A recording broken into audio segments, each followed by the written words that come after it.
everyone.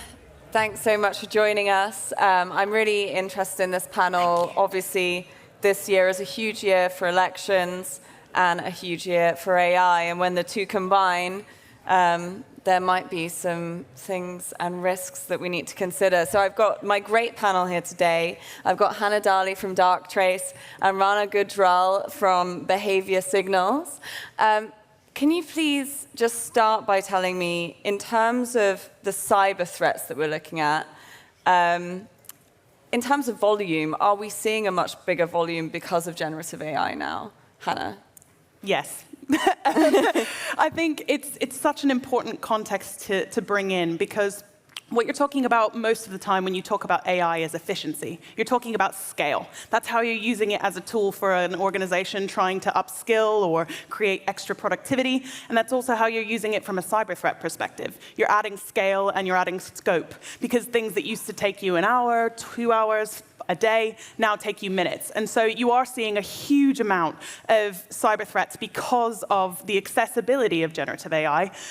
But you're also seeing a real democratization of the threat landscape, because you can ask for a technology to give you something that you previously had to do yourself. And sometimes that doesn't work. There's lots of kind of checks and balances, but overall you have a greater accessibility of threat and you have a greater scale of threat. Yeah, I mean, everything Hanah said. It's also, I mean, it's sort of like a reflection of how fast technology has progressed in the last few years. And there's really sort of been that sort of hockey stick in terms of some of these capabilities. Like, in terms of, like, just to give you an example, like we've worked on a very specific capability, extracting signals from tone, and we measured that using an F-score. It took us about, and usually that's a score between 0 to 1. It's a combination of precision and recall, and you're measuring it with how a human brain functions in that arena. It took us about 10 to 12 years to get to about 0.5, 0.6, and then plateaued. In the last 2 years, it went from 0.5 to 0.75, and then 0.85, and now it's 0.92, which is better than a human brain. And so that's kind of how things have progressed in the last few years. It's a combination of more compute, more focus, but also just newer models and Gen AI. And as a result, now you have these deepfakes that are amazingly real. And it's almost indistinguishable in terms of sort of like even when you apply very sophisticated tools to it. So it's just a start. I mean, I think this next 12 to 24 months are going to be very, very dramatic in many ways. And I think already we're starting to see these things playing out. We've got many more elections to come. What's interesting to me is that some of the answers to tackling these issues and these threats is more AI. Yeah. And what happens when you're sort of racing AI against each other? Like, how do you know the good guys are going to win? Well, you don't, but you also don't know that if we don't use AI. So I think in terms of the outcome, we're taking a chance either way. I think one thing that's really important to point out is human accuracy in detection. And then when we talk about AI accuracy of detection, we can kind of build on that. But from a human accuracy point, there's been a lot of recent psychological studies, which is great, because it means that we have something that we can tangibly anchor to.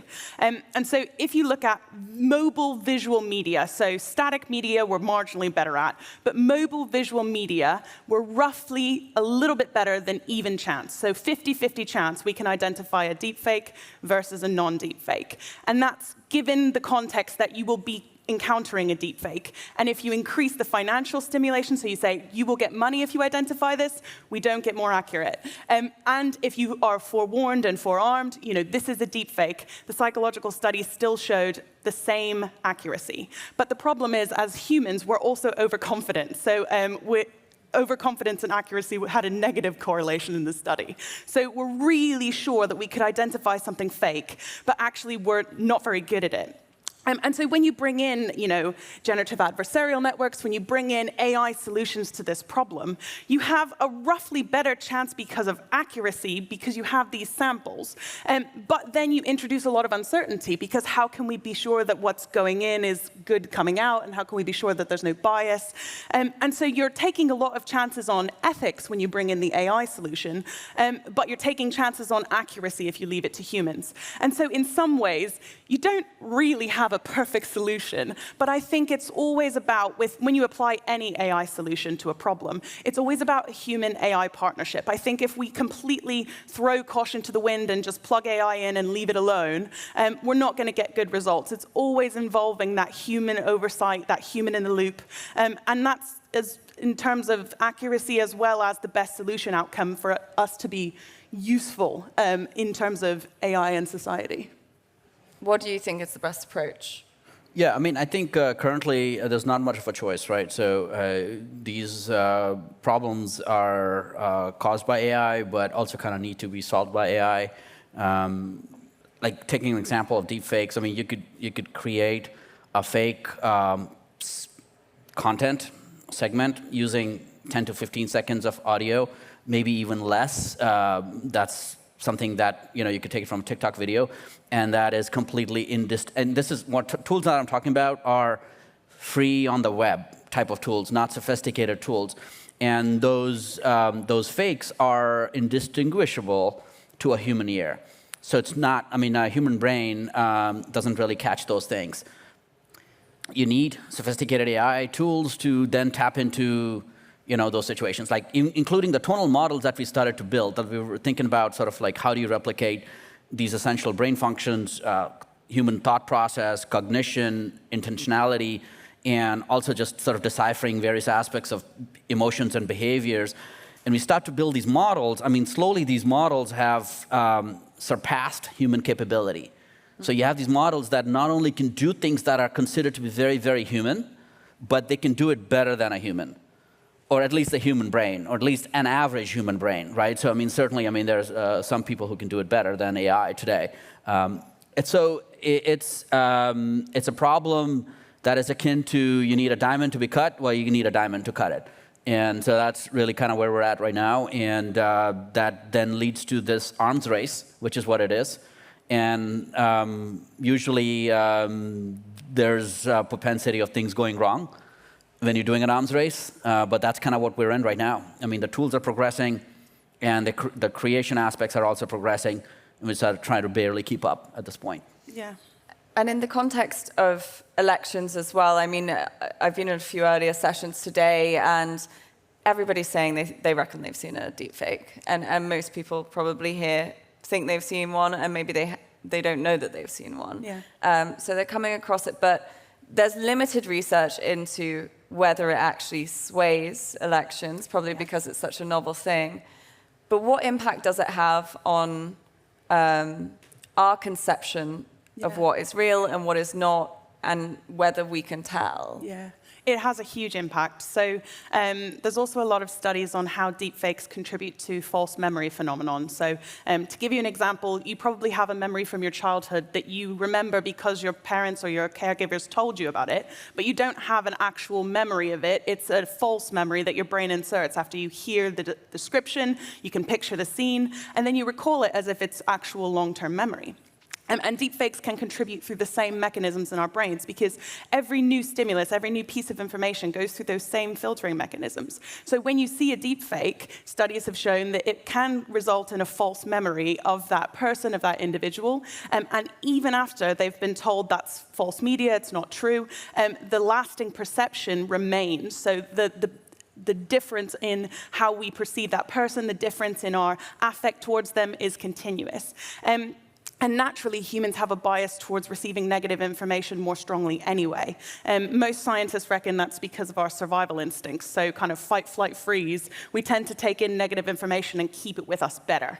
And so when you scale that out to elections and when you scale that out to media, just from recent studies, we know that even if you tell someone there's fake media out there, you need to be aware of it. Even if you tell them this piece of media is fake, it can still irrevocably alter their perception of a person. And so when you scale that to, I think it's 2 billion votes this year, you're talking about an immense amount of people who not only don't have training in identifying deepfakes, but also we don't have an example in our human interactions where we have a non-human category for human sentience.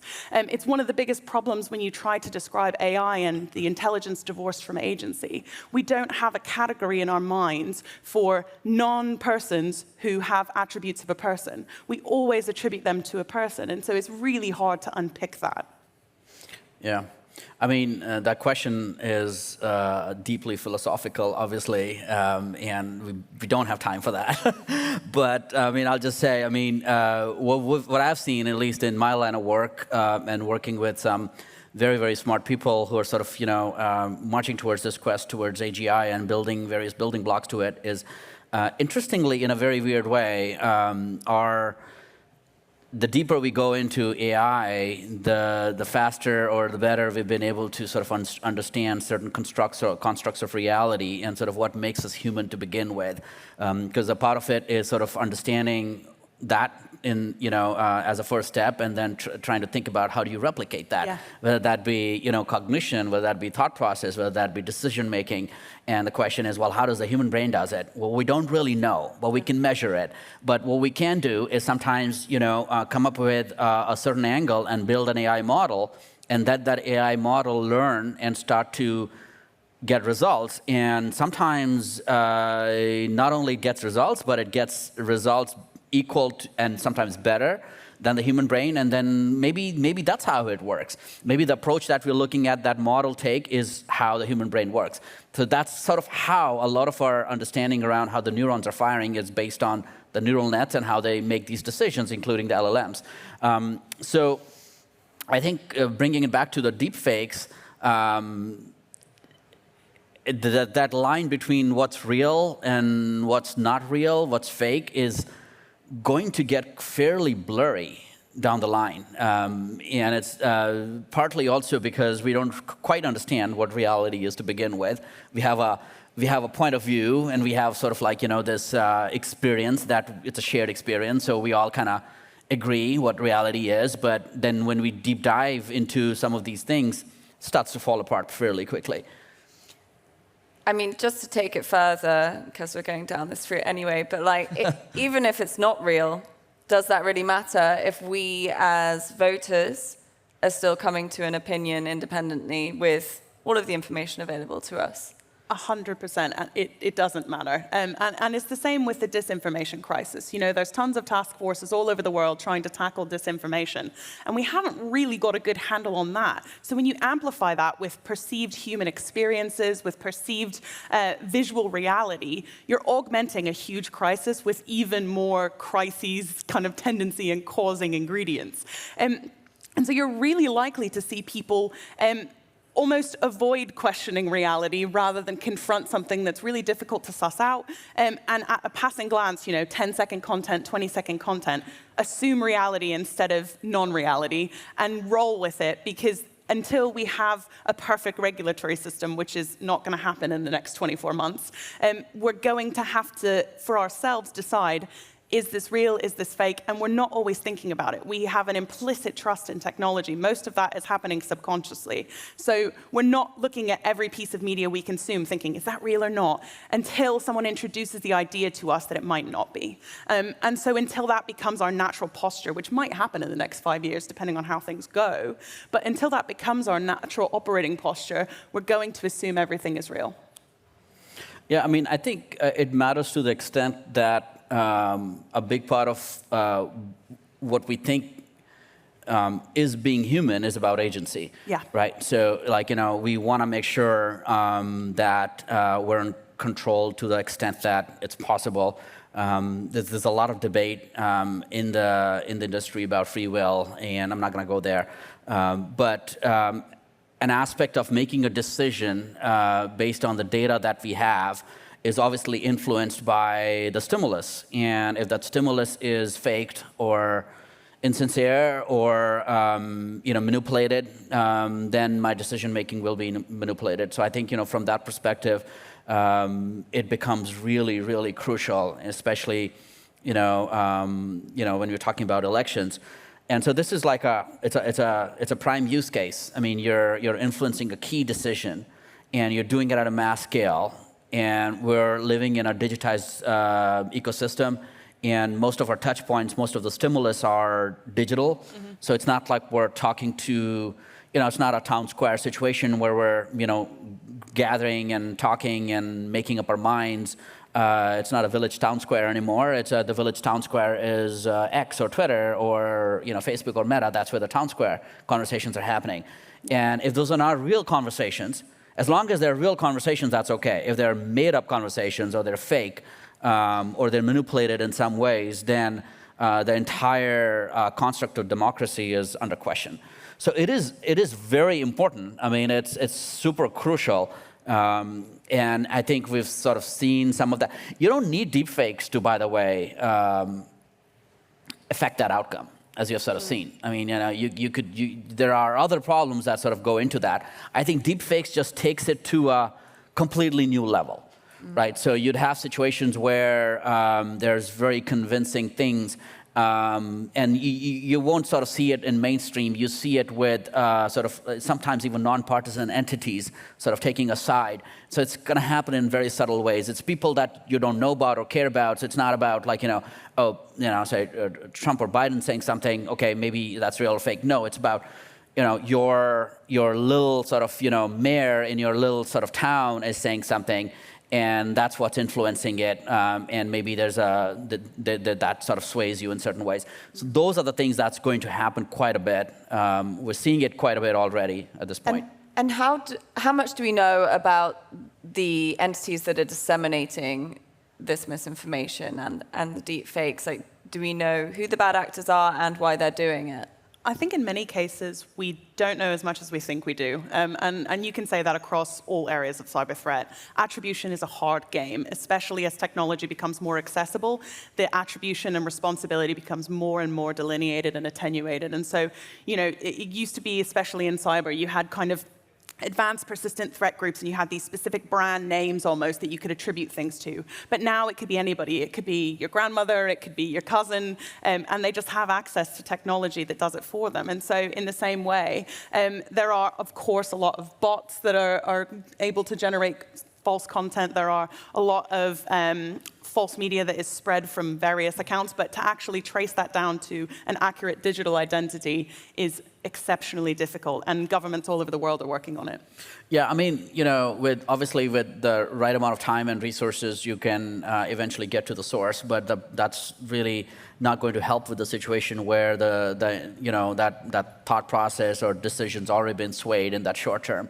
And that's really the challenge, right? So there's a key decision that needs to happen, and then there's something comes out and that sways you, and then you do find the source, but then what do you do? I mean, that ship sailed. And I think that's really the big challenge right now that we're looking at. Some of the things that we're seeing is, there are abilities to completely obfuscate that. I mean, you could completely hide the source in many different ways. And so that's fairly problematic because, I mean, once you do that, you could do a lot of damage. Well, and it's super problematic because a lot of the mechanisms around how do we counter deepfakes, right, focus on either educating the public, which we've already talked about is a marginal gain at best, or having a huge amount of infrastructure and kind of effort behind identifying those deepfake originators, which is also not necessarily going to get you a quick return. You'll probably eventually find them, but even if you do, the milk has already been spilt. Yeah, it's spilled. And especially when you're talking about machine speed, so spreading something across the entire internet. I mean, there are countless people who could tell you nothing ever's actually gone from the internet. So even if you can remove it, even if you can track it down, even if you have a ton of law enforcement resources behind this, one, it's probably somewhere still in a random corner of the internet, but two, the damage has already been done. So are we doomed? I don't think Not we yet. are. I don't Not think yet. we are. Yeah, I think, but it is a serious problem, Yeah. and not enough focus or attention or I'd say, plan towards resolving it. So it is a problem from that perspective. I think that there's a case to be made that, okay, in the near future, the lines will blur to a point where some of the fabrics that stitch together our society and allow us to function as cohesive, civilized entities might start to get frayed. And that would require a realignment in terms of sort of does it mean to be a civilized society. And so, but we're not there yet. And there's a lot to be done. Currently, we're still keeping up with the tools, by the way. I mean, on the creation tools. So the detection tools are definitely keeping up, and we have abilities to detect, including the most sophisticated deepfakes out there. But as I said, it's an arms race, it's a battle. And we'll have to see what this year has to bring. So maybe we'll get you back on stage next year to discuss the outcomes. Thank you so much for your insights, and thank you for listening.